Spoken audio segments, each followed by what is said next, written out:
Of all the things that you can insert into a site, the placeholder is possibly the most useful. When you click on that, it puts a nice grey box with a plus sign in onto your page. Now you can resize it and stretch it, so you can either make the whole thing stay in the same ratio by just dragging it out using the corner ones, or you can start really stretching it outwards so it goes across the width of the page. Again, you're tied to the structure lines of the page, but it still gives you a fair few options. You can also, if you want to, resize it, and you can drag it around and move it into different places, and then Google Sites will do its best to resize it. So it's now actually attached it underneath this description of Queen Elsa, which is quite useful. Again, if I decide I don't want it there, I could just undo.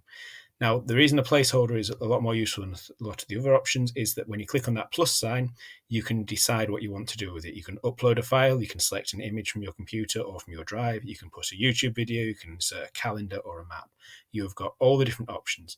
Now, all of these options are possible from the side menu over here, but they always bring it in at the size it wants to be. So if I insert a YouTube video, it brings it in at maximum size or optimum size for a YouTube video. If I do it via a placeholder, I can decide how big it will be before I start inserting things. So let's go to YouTube and let's put a video into there. So I'll pick a video that I've uploaded and we'll have inserting Google Drive items.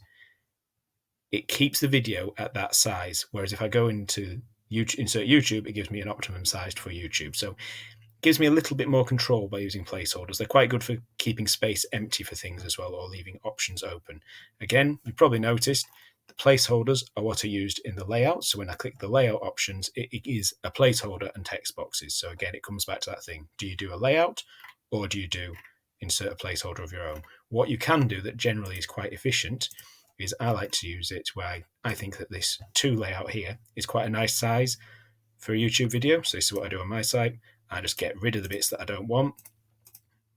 And then I've got 2 nicely sized YouTube placeholders with a few clicks that I can just drag and move around. I can keep them as a pair if I want to, or I can drag them around and adjust where they are on the page and stack them up or make them into different sizes that way.